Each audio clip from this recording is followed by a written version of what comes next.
कभी भी किसी का अपमान मत करो साहब।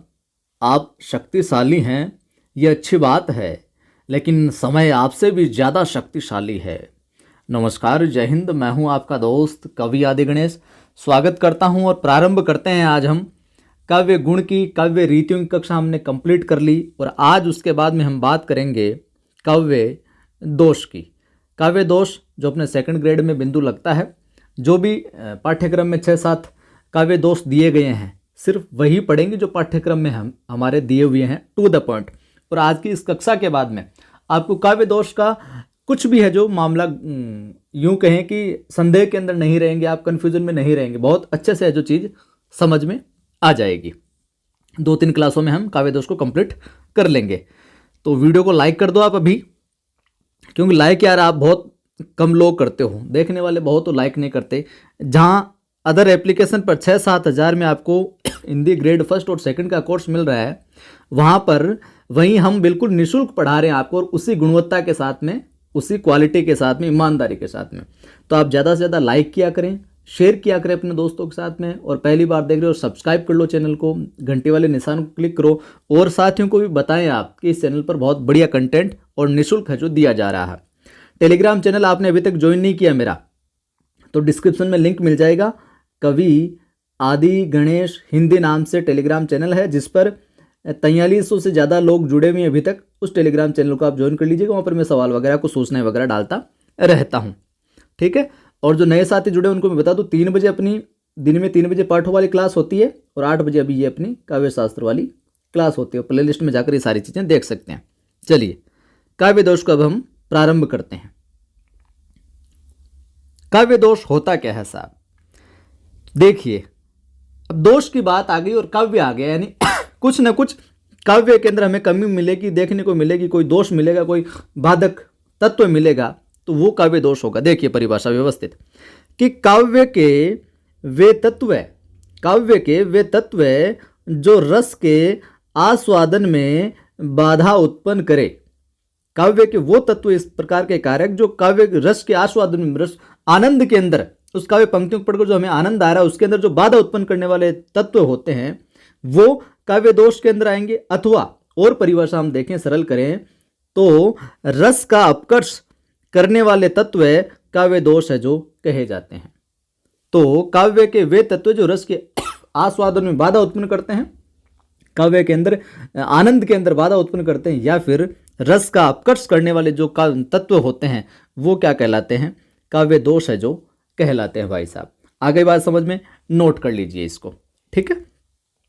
आगे देखिए, महत्वपूर्ण बिंदुओं में हम बात करें तो काव्य दोषों का जो उल्लेख है, सबसे पहले भरत मुनि के नाट्य शास्त्र में मिलता है। भरत मुनि साहब का जो नाट्य शास्त्र है, इसके अंदर प्रथमशः जो काव्य शास्त्र का है, जो अपने इसका काव्य दोषों का जो उल्लेख है, जो देखने को मिलता है भरत मुनि के नाट्य शास्त्र में।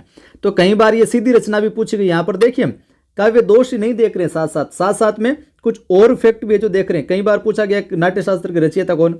भरत मुनि, ठीक है। तो ये भी ध्यान में रखना। और काव्य दोषों की हम बात करें, यह प्रश्न आ जाए आपके परीक्षा में कि काव्य दोषों का सबसे पहले व्यवस्थित विवेचन किसने किया था?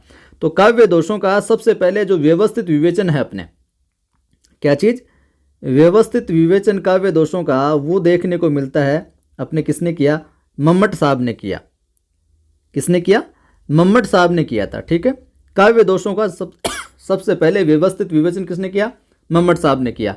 उल्लेख सबसे पहले कहाँ? भरत मुनि के नाट्य शास्त्र में मिलता है, और व्यवस्थित विवेचन की बात आए तो मम्मट साहब ने किया था, ठीक है। बात यहाँ तक मामला क्लियर है, और परिभाषा आपको समझ गया।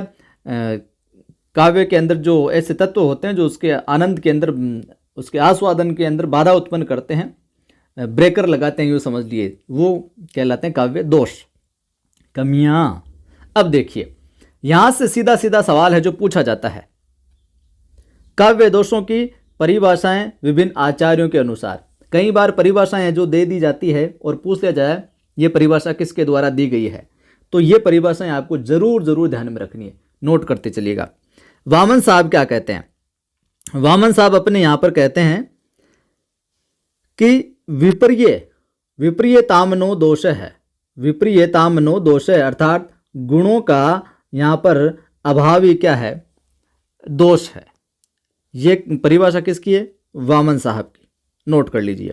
मम्मट साहब क्या कहते हैं कि मुख्यार्थ अति दोष है, मुख्यार्थ अति दोष है, अर्थात मुख्य अर्थ में जो बाधा पहुंचाने वाले तत्व होते हैं वो दोष है। मुख्य अर्थ में पहुंचाने वाले दोष है, बाधा पहुंचाने वाले, मुख्यार्थ रीति दोष है। ये परिभाषा है अपने मम्मट साहब की, ठीक है। तीसरी और महत्वपूर्ण परिभाषा आती है, कथन आता है विश्वनाथ साहब का। तो विश्वनाथ साहब क्या कहते हैं, ये कहते हैं कि रसस्या यह कर्षकः दोषः। विश्वनाथ साहब कहते हैं कि अर्थात रस का जो अपकर्ष करने वाले तत्व होते हैं वो क्या कहलाते हैं, यहाँ पर माफ़ कीजिए थोड़ा सा मिस टाइप हुआ है, रसास अपकर्ष कहा दोषा, यानी कि रस का जो अपकर्ष करने वाले तत्व होते हैं वो क्या है, दोष है। ये विश्वनाथ साहब है जो कहते हैं। आ गई बात समझ में।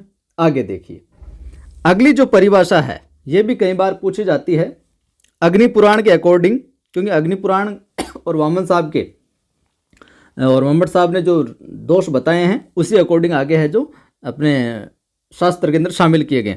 अग्नि पुराण के शब्दों में हम देखें तो काव्य में उद्वेग उत्पन्न करने वाले तत्व है जो दोष कहलाते हैं। काव्य में उद्वेग उत्पन्न करने वाले तत्व क्या कहलाते हैं साहब, दोष है जो कहलाते हैं। ध्यान में रखना, परिभाषा है काव्य में उद्वेग उत्पन्न करने वाले दोष क्या कहलाते हैं, तो क्या कहलाते तत्व क्या कहलाते हैं, दोष कहलाते हैं। ये किसकी है, अग्नि पुराण के शब्दों में। और डॉक्टर नगेंद्र साहब भी एक जगह लिखते हैं कि मैं बता देता हूँ ये आपको ऐसे वर्बली कि औचित्य का जो व्यतिक्रम ही समस्त दोषों का कारण है। इनके अनुसार औचित्य का अर्थ है सहज स्थिति। नगेंद्र साहब कहते हैं औचित्य का स्तर क्या मतलब है, सहज स्थिति, ये नगर या फिर सामान्य व्यवस्था, और इसका उत्कर्ष गुण है अथवा अपकर्ष क्या है, दोष है। औचित्य का अर्थ क्या है, सहज स्थिति। जो सहज स्थिति का उत्कर्ष होता है तो वो तो गुण कहलाता है, और जिसका सहज स्थिति का अपकर्ष होता है, गिरावट जो होती है, वो दोष कहलाते हैं। ये नगेंद्र साहब कहते हैं इस विषय में। आ गई बात समझ में। यहाँ तक देखिए, वैसे तो अलग अलग विद्वानों ने अलग अलग इसके भेद किए हैं, ठीक है। जैसे भरत मुनि ने नाट्यशास्त्र में 10 मानी है संख्या, कुछ विद्वान अलग मानते हैं, अग्नि पुराण में 3 है, तो ये अलग अलग माने गए। लेकिन सर्वसम्मति से काव्य दोषों के 3 भेद माने गए, शब्द दोष, अर्थ दोष और रस दोष। संख्या पूछ ली जाए तो संख्या की बात बाद में आएगी, लेकिन हमारे पाठ्यक्रम में जितने दिए गए हम उतने करेंगे। मुख्यतया कोई 10 बताता है, कोई 11 बताता है, ठीक है। लेकिन पाठ्यक्रम में जो है वो देखते हैं। तो काव्य दोषों के भेद की बात आए तो भेद सर्वसम्मति से जो माने गए हैं, शब्द दोष, अर्थ दोष और रस दोष। शब्द दोष, शब्द अर्थ रस, शब्द अर्थ रस, ठीक है। ये 3 भेद है जो माने गए हैं। सबसे पहला अपने जो पाठ्यक्रम में है जो 5 है, उनमें सबसे पहला आता है श्रुति कटुत्व दोष, और ये क्या है, शब्द दोष है। तो ये भी सवाल बन सकता है, श्रुति कटुत्व दोष है शब्द दोष, रस दोष, अर्थ दोष, या इनमें से कोई नहीं, ठीक है। तो श्रुति कटुत्व दोष शब्द दोष है एक प्रकार का। पहला सवाल तो यहीं से बन जाता है। देखिए, हम इस जो प्रकार है ये संख्या में दोषों के अंदर श्रुति यानी सुनना, कटुत्व यानी एक कठोर, और दोष जो सुनने में कठोरता महसूस हो, जिनमें सुनने में जो कड़वा लगे, अटपटा सा लगे, एक मतलब कड़वा लगे, सुनने में कठोर जो हो, तो वो दोष क्या कहला जाएगा, श्रुति कटुत्व दोष है जो कहलाएगा। यहीं से परिभाषा स्पष्ट हो जाती है।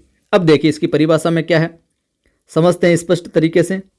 लिखते चलिएगा, आप वीडियो को रोक कर लिख लीजिएगा कि काव्य को सुनने में कठोर लगने वाले शब्दों का जहाँ पर अधिक प्रयोग होता है, ऐसा काव्य जहाँ पर कठोर सुनने में, श्रुति यानी सुनने में जो कठोर लगने वाले शब्द हैं उनका अधिक प्रयोग होता है, और सुनने में अच्छे नहीं लगते हैं वो, तो वहाँ पर क्या होगा, श्रुति कटुत्व दोष होगा साहब। वहाँ पर क्या होगा, श्रुति कटुत्व दोष होगा।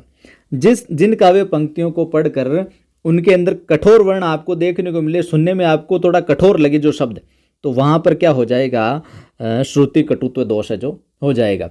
इसकी जो लक्षण है वो आप पकड़ सकते हो। जैसे कि ट वर्ग वाले जो शब्द होते हैं, जिनमें ट वर्ग होता है जिन शब्दों में, वो एक तरीके से कठोर में आ जाते हैं। संयुक्त अक्षर आने पर या लंबे सामासिक पद आने पर या फिर महाप्राण जो ध्वनियाँ है उनका प्रयोग होने पर क्या होता है, श्रुति कटुत्व दोष होता है। तो ये इसकी श्रुति कटुत्व दोष की जो काव्य पंक्ति उनको पहचानने के भी कुछ हम लक्षण ध्यान में रख सकते हैं कि अगर ट वर्ग वाले शब्द को देखने को मिल जाए, आपको संयुक्त अक्षर देखने को मिल जाए, कहीं पर कहीं लंबे सामासिक पद देखने को मिल जाए या फिर कहीं महाप्राण ध्वनियाँ मिल जाए, तो वहाँ आप श्रुति कटुत्व दोष की ओर जा सकते हो। और सीधी सी बात है, इनको ध्यान में रखने की जरूरत नहीं है। आप तो सुनने में आपको जो कठोर वर्ण लगे, सुनने में कुछ क्लिष्टता देखने को मिले, तो वहाँ पर श्रुति कटुत्व दोष है जो हो जाएगा। देखिए उदाहरण के माध्यम से हम समझते हैं। उदाहरण देखिए पहला कि कवि के कठिन कर्म की हम करते नहीं दृष्टता, कवि के कठिन कर्म की हम करते नहीं दृष्टता, पर क्या विषयोत्कृष्टता करते नहीं विचारोत्कृष्टता। बात तो सीधी सी भी कह सकता था यहाँ पर, लेकिन इसी बात के अंदर आपको लग रहा है ना कुछ कठोर वर्ण सुनने में थोड़ा सा कठिनाई सी लग रही है, तो इस उदाहरण में प्रयुक्त शब्द जो यहाँ पर आया, एक तो विषयोत्कृष्टता और विचारोत्कृष्टता, इनको सुनने में क्या कठोर लगते हैं, तो यहाँ पर क्या हो जाएगा, श्रुति कटुत्व दोष है जो हो जाएगा। आ गई बात समझ में। कवि के कठिन कर्म हम करते नहीं धृष्टता, पर क्या विषयोत्कृष्टता करते नहीं विचारोत्कृष्टता। तो इस प्रकार से हैं जो आप श्रुति कटुत्व दोष की ओर आगे है जो बढ़ सकते हैं। ठीक है, अगला उदाहरण देखिए कि कात्यार्थी तब होंगी जब प्रिय मिले ही आय, और इस उदाहरण में कात्यार्थी तब होंगी जब प्रिय मिले ही आय, तो इस उदाहरण कृतार्थ की बात है। तो इस उदाहरण प्रयुक्त जो शब्द कात्यार्थी, तो ये कठोर लगता है तो यहाँ पर इसी हिसाब से यहाँ पर क्या हो जाएगा, श्रुति कटुत्व दोष है जो हो जाएगा। ठीक है, वैसे और उदाहरण देखें हम, जैसे यहाँ पर एक तीसरा और दिया हुआ है, इसके अतिरिक्त भी हम और देखेंगे कि कटर कटर तंडुल चबात हरी हंसी हंसी के। तो यहाँ पर देखिए शब्द जो आया कटर कटर, यहाँ पर जो आया ना कटर कटर, तो ये एक तरीके से कठोर है, तो यहाँ पर क्या हो जाएगा, श्रुति कटुत्व दोष हो जाएगा। जैसे कि और उदाहरण देखें हम, तो सब जात फटी दुख की दुपटी, कपटी न रहे जहाँ एक घटी। सब जात फटी दुख की दुपटी, कपटी न रहे जहाँ एक घटी, और नी घटी रुचि मीच घटी घटी, जग जीवन जतिन की छूटी तटी। अब देखिए यहाँ पर ये वर्ण कठोर जो वर्ण है, इनके यहाँ पर आए हुए हैं, तो इस वजह से हम यहाँ पर क्या कर देंगे, श्रुति कटुत्व दोष है जो कर देंगे। आ गई बात समझ में। और ये जो पंक्तियाँ, कटर कटर तंडुल चबात हरी हंसी हंसी के, हीरा चटकात हरी रुक्मिन महारानी के, ये पूरी पंक्तियाँ इस प्रकार हो जाएगी। तो ये था अपना क्या, श्रुति कटुत्व दोष। आज के इस वीडियो में यही पढ़ेंगे, और कल की वीडियो में हम देखेंगे ग्राम्यत्व काव्य दोष को। ठीक है, कल की वीडियो में। तो ये वीडियो कैसा लगा आपको, इस PDF के माध्यम से इस तरीके से पढ़ाऊँ मैं या फिर आपको लिखते हुए पढ़ाऊँ, क्योंकि मैंने सोचा आपका समय बच जाएगा, इस हिसाब से मैंने इसको पहले डिज़ाइन है जो चीज़ों कर लिया। अगर अच्छा लगा है आपको तो वीडियो को लाइक कर दो आप अभी, अगर नहीं किया तो सभी दोस्तों के साथ ज़रूर शेयर करें इसको। पहली बार देख रहे हैं चैनल को सब्सक्राइब कर बेल आइकन क्लिक कर लेना। और मेरा एक दूसरा यूट्यूब चैनल है, आपके पढ़ाई से रिगार्डिंग आपकी कई सारी समस्या आती है, तो इस पर मैं मोटिवेशनल वीडियो डालता हूँ। दूसरा जो यूट्यूब चैनल है उसका नाम है आदि की आवाज़। क्या नाम है, आदि की आवाज़। इस यूट्यूब चैनल पर जाओ, कल भी मैंने एक बहुत शानदार वीडियो डाला है कि सिस्टम से पढ़ाई करोगे तभी सिलेक्शन होगा, उस वीडियो को ज़रूर देखिएगा। और उसके अतिरिक्त भी मैंने बहुत सारी वीडियो बना रखे हैं पढ़ाई से संबंधित आपकी समस्याओं के, तो उन पर आप जाओगे देखोगे तो आपको उन समस्याओं का समाधान मिलेगा और एक नई ऊर्जा मिलेगी। 3 बजे वाली क्लास नहीं देखी तो देख लीजिएगा, सुमित्रानंद पंत साहब की जो कविता है संध्या के बाद, उसको हमने आज कंप्लीट कर लिया था। जय हिंद, फिर मिलता हूँ। और ज़्यादा से ज़्यादा लोगों को जोड़ो, आप लोग इस परिवार को आगे बढ़ाने की, इस चैनल को आगे ले जाने की जिम्मेदारी आप सब लोगों के ऊपर ही है। मेरा प्रयास, मेरा काम तो है आपको अच्छे से पढ़ाना, अच्छे से समझाना, अच्छे से अच्छा मैटर उपलब्ध करवाना। तो निःशुल्क रूप से इतनी बेहतरीन क्लासेज आपको मिल रही है, तो आप भी प्रयास करें और साथियों तक इनको पहुंचाने की। फिर मिलता है।